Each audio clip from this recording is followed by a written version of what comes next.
오늘도 한국 증시는 고환율 고유가라는 진짜 두 명의 시어머니 시누이한테 허벌나게 시달리면서 급락을 면치 못했습니다만, 우리 런던 오빠 김희욱 구독자분들이라면 오늘은 떨주배 날입니다. 그 어떤 재료도 필요 없고 그냥 이렇게 이해할 수 없는 이유로 툭 떨어지는 날, 그날이 한국 주식의 가장 큰 매수 타이밍입니다. 다른 이유 다 필요 없어요. 실적이고 뭐 계약 공시고 증권사 리포트고 목표 주가 상향이고, 그냥 한국 주식은 이렇게 이유 없이 툭 떨어지는 날이 무조건 가장 좋은 매수의 동인이 되는 거고, 그 다음에 반등하는 날 그냥 올팔, 올라갈 때 팔아가지고 바로 수익 챙기고 현금 확보하는 게 최선이죠 뭐.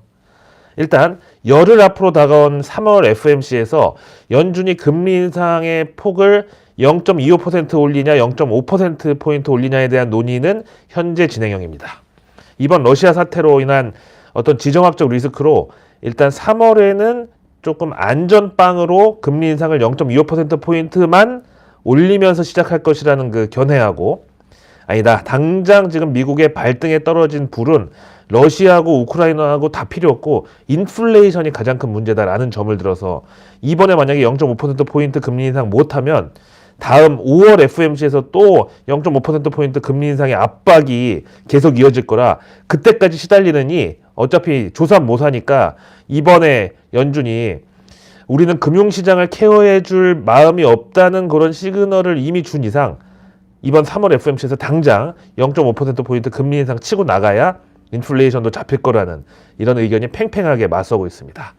일단 이번 주 목요일 미국의 2월 소비자 물가 CPI 나오는데, 이게 가장 큰 3월 FMC 연준 금리 인상 폭에 대한 모멘텀이 될 것으로, 우리 시간으로는 3월 17일 새벽에 결과가 나오니까 진짜 딱 열흘 남았습니다.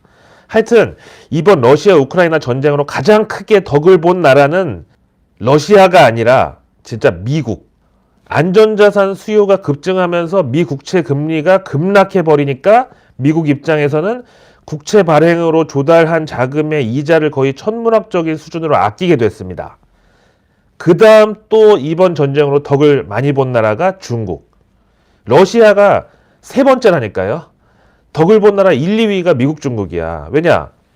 중국의 경우는 최근 이제 경기 둔화에 대응하기 위해서 어쩔 수 없이 다시 통화 완화를 채택하면서 돈을 풀고 있는데, 그러면서도 불안한 게 내심 이러다가 연준이 갑자기 금리 큰 폭으로 올리기 시작하면 위안화 가치 또 폭락하면서 대규모 자금 유출 일어날까봐 막 노심초사를 하면서 그래도 어쨌든 살기 위해서 돈을 풀고 있었는데, 이번에 이렇게 러시아가 거의 제재를 맞은 수준은 UFC에서 헤드락 더하기 암바 더하기 막 코브라 트위스트 이런 기술을 한 번에 걸어버린, 그래서 거의 숨조차 쉴 수 없는 그 정도 수준의 제재를 러시아가 맞게 되면서 그 어떤 대안 통화로 위안화 수요가 급증을 하고 있습니다. 그래서 위안화 가치는 당연히 올라가는데, 그러면 이제 웬만한 돈 풀기에도 위안화는 자동적으로 가치가 방어가 가능하게 된 거죠. 그리고 보니까 글로벌 중앙은행들의 외환 보유액 구성비가 달러 60%, 유로화 20%, 엔화 6%, 그 다음에 위안화가 2.7%를 차지하고 있어요. 그러니까 이 중에서 위안화가 가장 그 어떤 비중 확대의 여지가 크게 남아있다는 뜻이 되죠.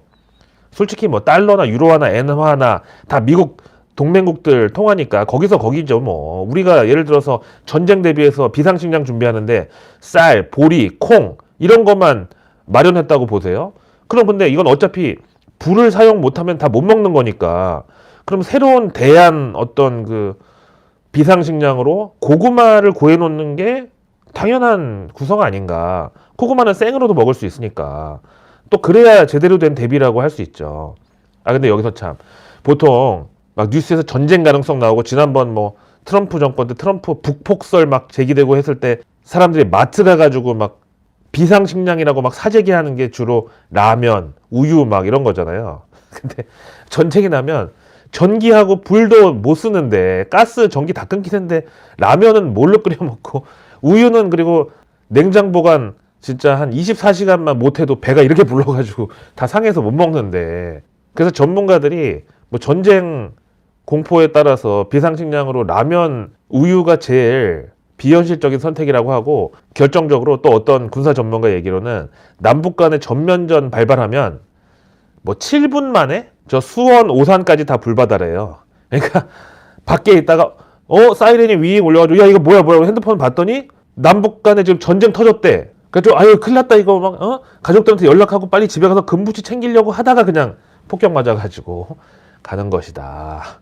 그렇게 보면 아무런 대비도 필요 없는 건데 솔직히. 어쨌든 이 어지러운 상황에서 금융위원회가 기업 지배구조 보고서 가이드라인을 개정했다고 발표했습니다.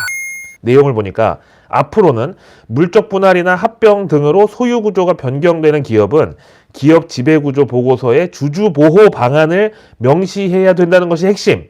그래서 아니 금융위원회가 어쩐 일로 이렇게 주린이들 동학개미들을 위한 가이드라인을 내놨지?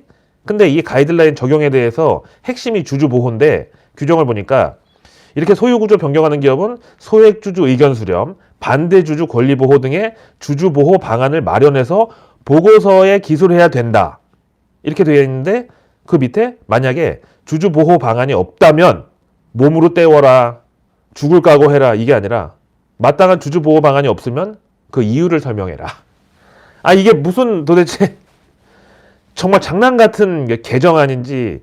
아니 이미 작년에만 물적 분할 러시 터졌던 SK 카카오만 봐도 SK케미칼에서 SK바이오사이언스 나왔지, SK이노베이션에서 SKIET 또 물적 분할 나왔지, 그 다음에 SK 주식회사에서 SK리츠 물적 분할 또 했지, 그 다음 카카오에서는 카카오게임즈, 카카오뱅크, 카카오페이 다 물적 분할 이미 다 끝냈는데 거기다가 올해 카카오에서 또 카카오엔터테인먼트 물적 분할 예정돼 있고, SK이노베이션에서 SK온, 그 다음에 SK스퀘어에서 SK쉴더스 이렇게 또 물적 분할 나래비로 지금 대기 중인데, 거기다가 NHN도 클라우드 사업부문 물적 분할한다고 하지, 현대건설은 현대 엔지니어링 또 떼어내가지고 물적 분할 이미 다 공식적으로 발표 다 나왔고.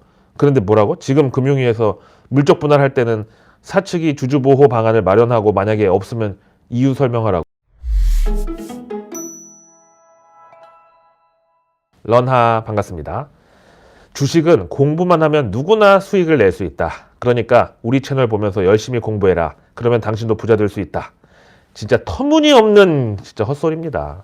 앞에 보신 SK랑 카카오 저런 건 이미 다 발표 나온 것들이고, 진짜 어느 날 갑자기 자기들끼리 이사회에서 그냥 후닥닥 결정하는 이런 물적 분할을 공부한다고 어떻게 이건 알 수가 있어요?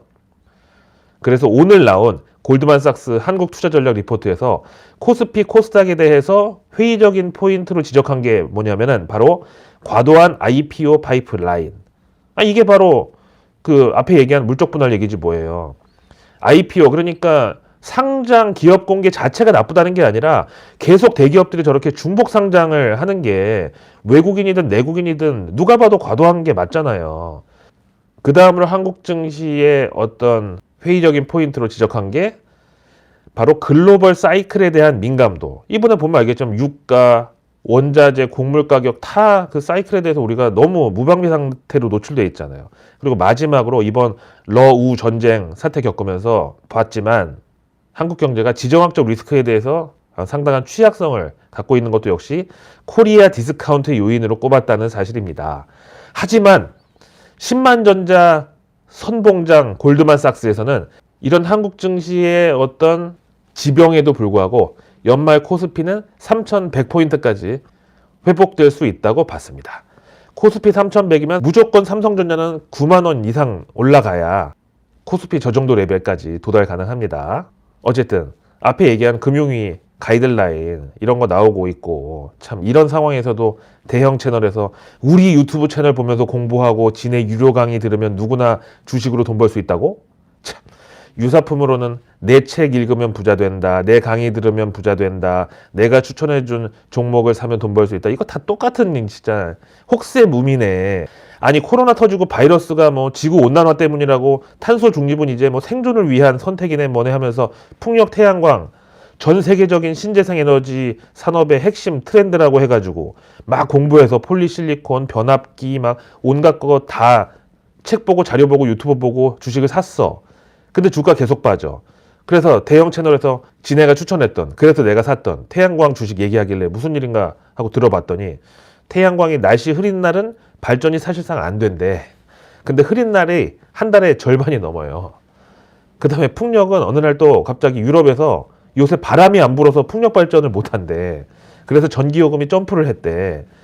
영국 같은 데는 풍력 발전이 전체 전력 생산의 15%를 차지하는데 그것만 믿고 있다가 망했대. 그래서 풍력 이거야말로 진짜 태양광보다 더 복불복이구나. 이거 아무리 공부를 해도 진짜 바람이 안 부는 것까지 사람이 어떻게 맞춰요. 그래서 안 되겠다 하고 눈물로 손절을 했어. 그랬더니 갑자기 또 푸틴이 우크라이나 침공하면서 전쟁 나가지고 유가가 급등하니까 다시 풍력 테마가 또 살아났어. 그렇다고 이것도 또 믿을 게 못 되는 게 그야말로 이런 대체 수요라는 게 다시 솔직히 유가가 하향 안정화되면 제일 먼저 패버릴 곳이 바로 이런 쪽인데 어떻게 지금 또 들어가냐고. 그러다가 이제 맨날 쳐다만 보고 버티다가 도저히 못 참겠어가지고 그때 딱 들어가면 바로 그날이 고점입니다. 그럼 결국 밑에서 손절로 한 번 때려 맞고 위에서 설거지로 때려 맞고 두 번 당하는 거예요. 여기다가 지금 방산주의 경우도 이번 러시아 우크라이나 전쟁 테마로 재미 좀 보고 있는데 예를 들어서 로키드 마틴의 제블린 미사일이라는 제품이 있는데 이번에 그 러시아 전차 격파용으로 매우 요긴하게 쓰인다고 지금 우크라이나에서는 이 제블린을 세인트 제블린이라고 벼슬까지 붙여줬대. 무슨 정의 품송처럼 성 제블린 경 이렇게 막 부른다는 거야. 근데 요 제블린 미사일 한 발에 1억인데 전차 한 대가 이제 100억짜리를 박살내버리니까 진짜 1대 100의 어떤 일당 100 레버리지의 어떤 무기죠. 아무튼 근데 이 로키드 마틴 제블린 한 기 가격으로 우리 LIG 넥스원의 현궁 3기를 살 수가 있대요. 3분의 1 값인 거지. 이 메이드 인 코리아 미사일 그 현궁이 이미 중동에서는 가성비 갑으로 명성을 얻은 바 있는데 일단 중동에서 보면은 한화 디펜스의 발사대에다가 이 현궁 미사일을 장착하는 조합이 거의 환상의 짝꿍. 그러니까 예전 오디오 때로 치면은 마란츠 앰프에다가 야마하 턴테이블급으로 그 정도의 조합이라는 거예요. 그러니까 방산주 진짜 더 매력적으로 보여. 막 사고 싶어. 여기다가 지금 유럽을 비롯해가지고 미국, 중국 전부 이번 러시아 우크라이나 전쟁 보면서 국방 예산하고 군비 증강 발표하고 있으니까 와 앞으로도 방산업계, 군수업계 엄청난 호황일 걸로 이번 이 테마가 오래 갈 것 같지만 문제는 무기에서도 중국산 짝퉁이 등장을 했다는 거.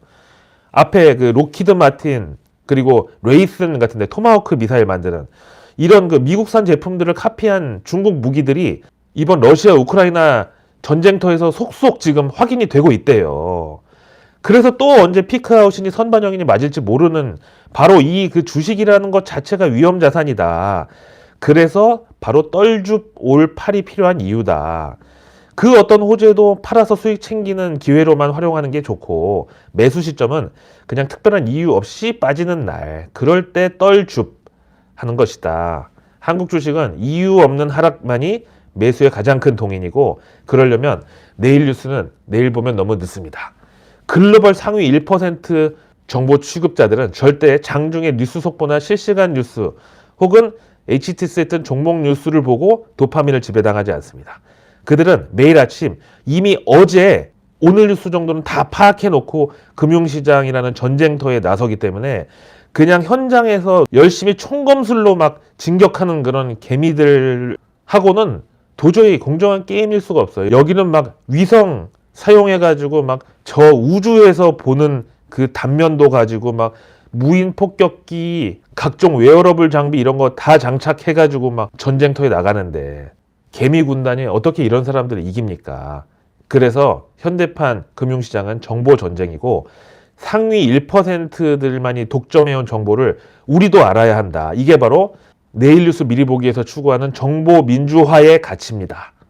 자, 내일은 대선 전날 화요일인데 우선 이제 수요일 날 제20대 대한민국 대통령 선거하고 국회의원 재보궐선거가 같이 있는데 대선의 경우는 당일 수요일 날 저녁 7시 반이면 지상파 3사의 출구조사 결과가 나온다고 합니다. 이거 보면 거의 윤곽이 드러날 것이고 그 다음에 대선 전후 코스피 지수의 통계 분석을 봤더니 일단 대선 전에는 조금 증시가 약세인 것으로 지금 이번 20대 대선 앞두고 있는 상황도 거의 비슷하게 역사적인 어떤 통계치하고 일치하고 있고요. 대신에 대선 끝나면 이제 불확실성 해소와 새 정권에 대한 기대감 같은 걸로 대체적으로 증시는 상승을 했었다. 하지만 그 약발은 50일 정도가 갔다. 그 뒤로부터는 다시 인위적인 상승분을 반납하더라.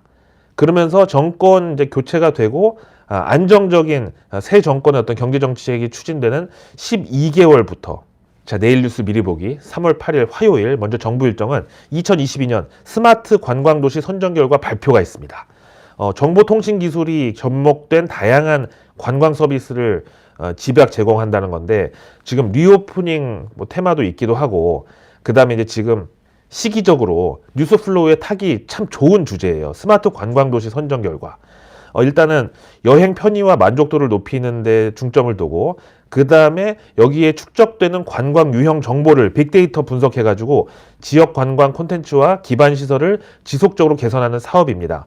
여기 핵심은 이제 원스톱 예약 결제, 그리고 AR, VR 체험, 그 다음에 IoT 기술을 활용한 셀프 체크인 및 로봇 룸서비스까지 여기 해당 테마입니다.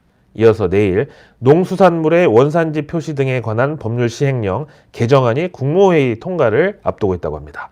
요거는 이제 농수산물이니까 후쿠시마 수산물 검역 관련 그 테마 한참 유행했었던 이거랑 일치하고요. 그 다음에 내일 화요일 스마트 수산 가공 종합단지 조성사업 대상자 선정을 정부에서 발표합니다. 여기는 이제 콜드체인에서부터 바코드 블록체인까지 역시 해당되고, 그리고 내일 통상교섭본부장은 유니도, 유엔의 공업개발기구를 의미하는데 여기 사무총장하고 화상 면담을 가집니다. 지난번에 울산에서 이 유니도 녹색산업회의가 개최되기도 했었고, 최근에 에너지 디지털 전환 관련해서 우리 대한민국의 역할이 상당히 주목받고 있습니다. 자, 그리고 내일은 국제사법재판소에서 러시아 집단 학살 혐의 관련 공개 청문회를 열 예정이라고 합니다. 사실 증시에서도 이 러우 테마주의 피크아웃이 다가온다고 저는 생각하고 있습니다. 그래서 떨줍 올팔만 충실히 했으면 아무리 어느 날 피크아웃이라고 해도 우리는 다 팔았는데, 이미 수익 챙겼는데, 현금 확보했는데, 이러고 마음이 편해질 수 있다. 자, 그리고 내일은 38 민주의거 기념일입니다. 이게 이제 1960년에 이승만 정부 독재에 항거하는 충청권 최초의 민주화 운동이자 4.19 혁명의 단초가 된 학생 운동이라고 해요. 국가 기념일로 지정돼 있고, 이제 대선 하루 앞둔 시점에서 대선 후보 테마주들의 마지막 불쏘시개가 될 수 있는 이슈. 이어서 내일 화요일 경제 일정으로는 미국에서 1월 무역수지 도매 재고 나오고, 그 다음에 2월 NFIB 소기업 낙관지수 역시 공개됩니다.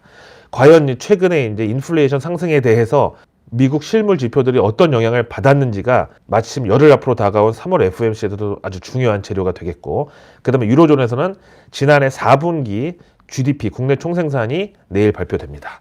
일본에서는 1월 경상수지 경기 동향지수, 그 다음에 2월 은행 대출 발표가 있고요. 그리고 내일부터 오비 맥주가 가격 인상에 나섭니다. 카스, 오비, 한맥 이렇게 국산 맥주 제품 공장 출고가가 평균 7.7% 인상됩니다. 이거 큰 폭이에요.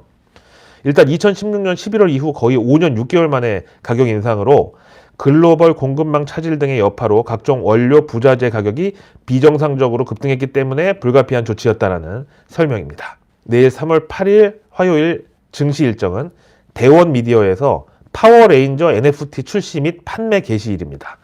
파워레인저 시리즈 중에서 공룡 전대 주레인저의 이 NFT가 나오는 건데 총 140여 종의 정식 판매가 시작됩니다. 이게 원 저작권자가 이제 일본 토에이사인데 여기서 직접 감수를 해서 상당히 높은 퀄리티의 NFT로 재탄생해서 콜렉트.카즈에서 판매한다고 합니다.